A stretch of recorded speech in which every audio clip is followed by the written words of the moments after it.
Well, I'm excited because we are gearing up for our first keynote speaker for our time together. Dr. Hugo Quezada is the first physician in his family. He grew up in the bi-national community of El Paso, Texas, and Juarez, Mexico. He served as the national president of HOSA, Future Health Professionals, in 2015. He obtained his Bachelor's of Science in Biological Sciences from the University of Texas at El Paso, and subsequently his medical degree from the Foster School of Medicine. During his career, he has been actively involved in providing care to underserved populations and been a part of and assisted in establishing several pipeline programs that encourage and promote health careers for underrepresented minorities and high need areas. He is currently in his first year as a pediatrics resident at the University of Washington and Seattle Children's Hospital. In the future, he wishes to pursue a career in pediatric gastroenterology or pulmonology while continuing to advance and work on causes that affect minority populations. He is going to present, and at the end of his keynote, he will be able to answer some questions for us. So have those questions. You can put those in the chat box so everyone can see the questions. That way your question may be asked. So at this time, let's welcome Dr. Hugo Quezada. Hello, everyone, and good morning. I would like to thank the hosts of today's summit, in particular, Health Science Supervisor Goheen and Ms. Garcia Sanchez, for meeting with me and informing me about what was going on about this summit. It's such an amazing opportunity to converse about what leadership from across a wide range of educational institutions and workforce initiatives, as well as programming, are doing to achieve the ultimate goal to create a more diverse workforce that looks and speaks and speaks and looks like everyone that we are trying to take care of. So here's to a diverse workforce. Nowadays, people do call me, what you heard in my bio, Dr. Quesada, but the origins of how I got there and my story are not the most traditional ones that you would expect. For example, I came to the United States when I was barely 12 years old, and it was a road filled with many challenges, both academically but also social. And we lived with many relatives at different households, from 3 people to 12 people in one place at one time. We were financially stable, but we switched schools and homes several times. I was placed in English as a second language classes for some time, which helped me strengthen my sense of fitting into this strange new culture that all of a sudden I was immersed in. It was a culture shock nonetheless, but these environments allowed me to grow and make mistakes, whether it was science mistakes, grammatical mistakes, or social faux pas that I hadn't even thought about could be possible. It was such a new world to me. But it also helped me build community in these safe spaces. And I think that's a lot of the message that I want to impart on everybody today, that community was very important. It gave me a cohort of people at that age, 12 to 14, that were experiencing very similar things. They were new to this country, learning a language in detail, and that could relate to me, that it was something that other people could not imagine. And I think I succeeded not only because of the resources that were given, but a lot of thanks to my mother, who always placed a lot of educational value in education, I should say, a lot of value in education. And she knew that that was the key to move forward and to get us to better places.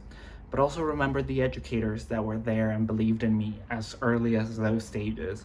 I remember Miss Judy Pfeiffer, who committed her life to teaching kids that were in English as a second language, and her relentless efforts to make us succeed, whether it was through trivias or other dynamics to bring us together. Now, after that awkward middle school period, I had a choice that I could either go to the designated high school in which I was assigned to, or a magnet school in which was available to our county. And there were several fields that one could apply to. And to be honest, I don't know why 100% I chose healthcare instead of engineering or multiple languages or communication, but it was something that drew my attention. I think it could have been a mixture of a lot of things, like family influence telling me to healthcare is a secure job and you're gonna have it forever, but I also had a love for science and mathematics that I was very good at that point, and which people told me you need those in healthcare, right? And I think it made a difference, a huge difference. But here I am to tell you that I loved the decision that I made, and without it, I don't think I would be sitting in front of you with the title of Dr. Quezada, as now I am called. So the high school that I chose had a variety of health science education programs that were centered around that. And I think I can break the opportunities that I was given in there in two parts that shaped me into the way that I am. I started school, a new school once again, another strange world. I had to take a bus early in the morning because mom couldn't drive me all the way there. She had to get to work herself very early. And at that point, between 15 and 16-year-olds, some people are getting cars, some people are getting different things. We didn't have the resources to do that. We were stable. We didn't go hungry, but we weren't in the luxury of things either. So there were two components, I think, that really made a difference. And one of them, as I mentioned, is the health science education courses. And for those, they range from introduction to careers, introduction to medical terminology that I took. Some people could observe and pursue phlebotomy, shadow therapists, whether it was physical, occupational, services to the young, to the elderly, whether it was nursing.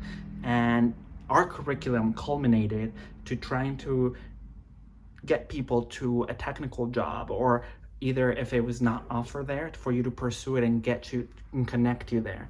A lot of my friends became LPNs, licensed practitioner nurses, physical therapy assistants. Even some had the opportunity to work at the psych center and get a job right out of high school in there. The route that I chose was eventually to go into pharmacy technician class, and it pretty much prepared us to take the exam at the end of the year. And I ended up with friends who ended up with these technical degrees that were earning just as much as their parents were, or more at that point, because we were being trained in all of these. And I know that's a lot of the outcomes that many of your programs are trying to achieve, to try to steer people into programs that have a lot of meaning and also have a lot of opportunities and jobs, and that will translate into these bettering for their community, which is great and it's amazing. So, and then there was the other component in high school that I'm sure it was part of my introduction, and I was the president of HOSA, Health Professionals Health Profession Society. And it's an organization that, if you are not aware, I think you should all Google it, look it up, and that really changed my life. And I consider it to be the premier organization for those seeking a career in healthcare. And I'm gonna tell you why. It's gonna sound like an advertisement for them. I promise I'm not being paid, but it truly changed my life. I came in as a shy freshman and that didn't know what to do. I got involved peripherally with the organization, but just seeing what other people were doing inspired me to be more active my sophomore year.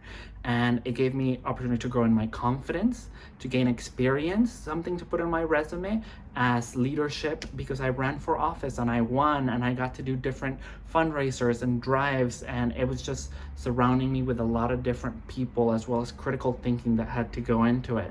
And I wasn't a sporty person, so I didn't have sports to rely on as my thing to enhance my resume or something like that. So it was definitely an attestation of what I could do besides what I was comfortable with. It allowed me to get involved in competitions.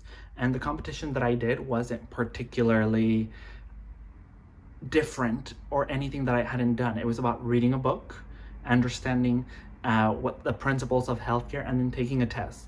And for me, who had never won an award, never done a spelling bee or anything like that, after reading a book, taking that test online, and knowing that I placed at the regional competition and I got to advance to state and then eventually nationals, it was mind-blowing. I didn't know I had the potential to do that, but there were people along the way that told me, take this test, run for that office, you can do it.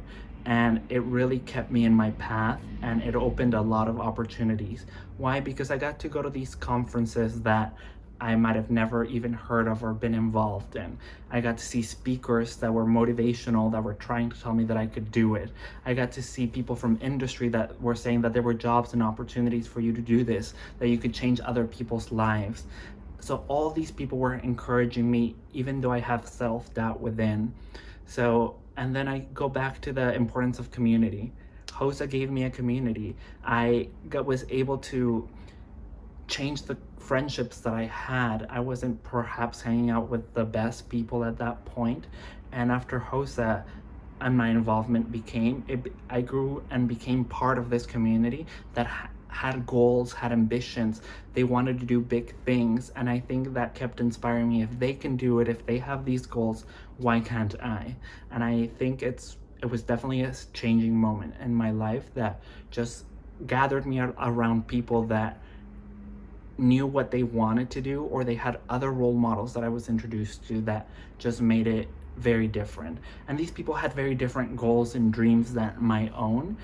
That's when the seeds started being planted that maybe I could be in healthcare, I could go to school, be a pharmacist, be a doctor, do something along those lines.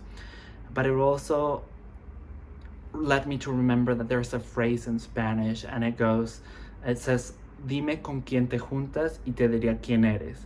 And I think that it roughly translates to, tell me who you hang out with and I'll tell you who you are. And it can sound a little judgmental, I know, promise that that's not where I'm going.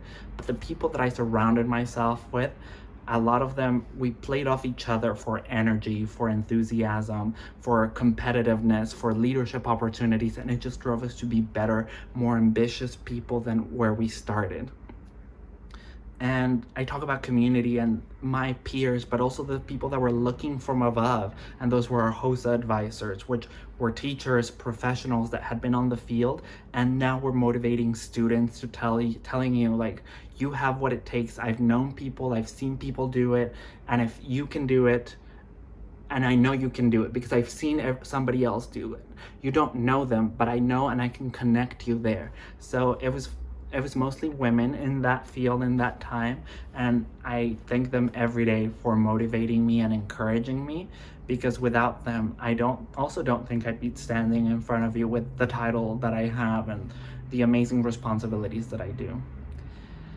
And then initially after high school, again, I had all these wonderful experiences that shaped me, and I wanted to do something with it. I wanted to go to college and pursue a career as a pre-med. And I wanted to leave town. I lived in El Paso, Texas, and that is my hometown. It's dear to my heart, but I wanted to leave. And while it seems that everything had gone great in high school for myself to be able to do that, it wasn't exactly the case. I was accepted to several schools out of town, out of state, and I had these dreams that I was gonna go there, but it was also challenging. I did not have the financial situation to be able to just leave and do it. I didn't have a college fund. I was gonna have to pay it all for myself. And my dream at this point was to become a doctor or a pharmacist, just something in the healthcare profession that required a degree. And I thought to myself, I don't know if I can do it, so I'm gonna go with the safer option and stay here and go the easy route. And even then, I thought it's an easy route. That didn't end up being easy. There were challenges in and of itself, and more self-doubt at that point. Despite what people had told me that I could do it and all these wonderful opportunities, there's still something behind me that was brewing, telling me, could I be a doctor? Could I do it? I don't know anybody in my family that's a doctor. I have not been able to shadow anyone else either. How am I gonna be able to get there? It was the question that kept ringing in my mind. I thought about switching careers, going into law or communications or something that would be more tangible and obtaining, because what am I gonna do with a biology degree and with pre-med settings? And it took encouragement from self, from family, but also a lot of outside influence that led me to where I am. And for example, 1 in 5 people in medical school have a parent that is a doctor. I don't have that. The closest I have is an aunt who certified herself to become a nurse eventually. And I love her too dearly, but she wasn't able to help me and tell me what it was required to get there. So there was that challenge. And while my dream was alive, I also had a lot of self-doubt, as I've mentioned, but it was the people that were put in my path, thankfully, that led me to be better. And that is when my local AHEC at that time, at the Area Health Education Center and the medical school that I ended up going to, had begun doing pathway programs for high school transitioning into college to help you reach either the technical career or the college career driven that you wanted. So pretty much they were extending their scope of work, and I was so lucky that I was allowed to participate in these programs, because once again, it created a new community of people around me that had not done anything remotely the same. They were pursuing nursing degrees, they were pursuing occupational therapy, physical therapy. It was at an escalated level. It was no longer just a dream, it was actually happening for them. And some of them were older, some of them were younger than me, but there was just this pipeline of people that looked like me, talked like me, that were trying to do the same things I was in some sort way or another. For example, for medical school, you need your MCAT scores, and you need community service, and you need to do research and volunteer. And I didn't know how to do those things. Nobody in my family had gone to college and done those things. People had studied education, people had studied, that's pretty much it. My mom, she went to college in Mexico, and it was just a different fish to fry here, as they say. But besides practicality, I thought, what else is it that I'm searching for? And it was this AHEC opportunity in conjunction with the medical school that gave me another community and gave me the opportunity to continue in my work and passion with HOSA. And I think it just narrowed the bounds for me. While I was nervous and could have gone way outside, it led me to believe that I could stay in this path and continue driving towards my goal. They created speaker series, they created lecture series for me to review the MCAT, but above all, they again brought this community of people in El Paso that was minority specific, or minority in a majority of instances, that had these goals that they didn't know where to start, but we were going to support each other. That became a clinic that we started for the indigent that didn't know where else to go, and support with local community participants. So they built, again, leadership opportunities, community service opportunity that just inspired me to keep giving back, and that I could do it. And not everybody's path is the same, and if what you want to do is different than everybody else is doing, that is also fine. And for me, it ended up being that these people I wanted to take college classes with, because I knew they were going to support me. We could become together, we could become teams for HOSA competitive events, whether it was public service announcement or studying for the MCAT together. And we just ended up supporting each other. Not everybody ended up going and becoming a doctor, but they became engineers, they became pharmacists, they became a set of array of professionals and just inspirations towards one another. And in many occasions, we're told that you need to do this or you need to do that. And everybody's goals and attitudes are going to look different, because we're not all built the same way. And I can't sit here and say, because I did it, you should be able to do it, or your student should be able to do it because I did it. But I think my message and my understanding of how the world works is that if you don't have a community, if you don't have other people in which you can relate and see and aspire to be, it becomes so much harder to do.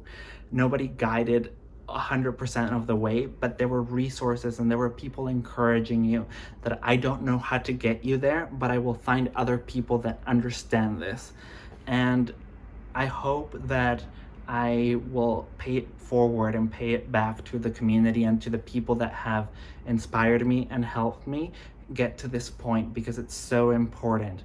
Nobody gave me, we were shut down out of so many experiences, whether it was shadowing or looking into working at healthcare places, because we didn't have experience. We didn't know anyone that was that could open the door for us. And I think a lot of the programming and the experiences that it provided, it either made it not necessary or made it so that you had a completely different experience and you came from a different path that made you interesting, made you more formidable, a better applicant. And there's a never-ending question whether programming and pipeline programs can be redundant. And the answer is probably, because sometimes while I was in my pipeline program with the AHEC at the, well, it was called the Collegiate Double T, the medical school started a secondary program that was also for college students at a certain university, and there was some overlap there. But I think they were both great, strong programs that were trying to encourage people to have a path and to have leadership opportunities and just enhance what you could do and say once you applied to these schools and once you were getting in that preparation, to show you whether this is something that you truly wanted to do or not. Because it's hard to know what you want to do when, one, nobody in your family has ever done it, you don't see it day to day, and you question yourself, as I did many times in my career, whether this is what I wanted, and two, whether I had what it took to get there.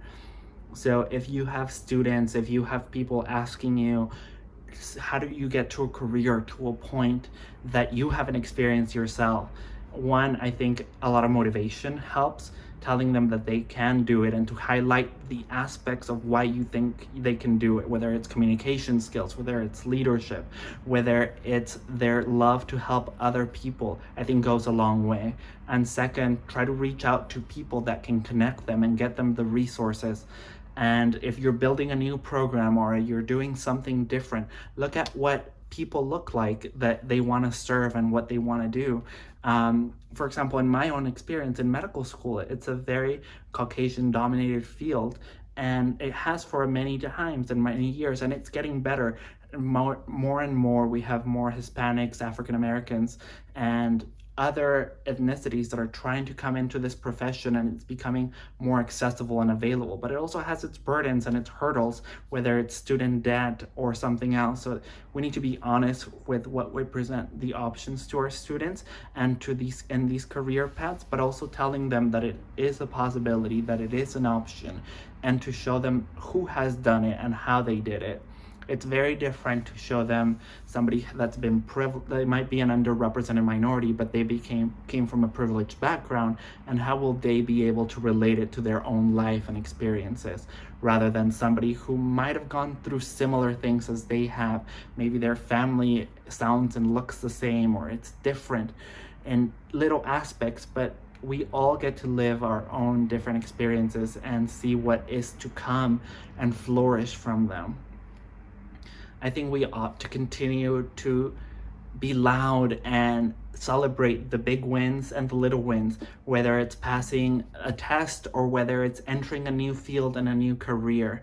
And above all, we need to strive to continue to building these communities, because I believe that's the only way that people will flourish and encourage each other, especially in these COVID-19 times. It can be very isolating, and it can be defeatist for many people who find themselves without resources, without knowing what else is there out there, since they can't be experiencing it out there. So my message for all of you watching is that my path was one way and it wasn't easy, but it's also not the only path that there is to take. There are so many different ways to crack an egg, as they say. And I hope that this summit comes as a convergence of ideas and also experiences and what else we can do for our communities. I am new to Washington, but I feel so refreshed knowing that people are having these conversations about diversity and embracing what the patient populations look like and what their providers look like, whether it's your nurse, your doctor, your pharmacist, your pharmacy tech, your nurse practitioner, your providers have to reflect what the community is. Otherwise, there's also break in trust and understanding of where one is coming from.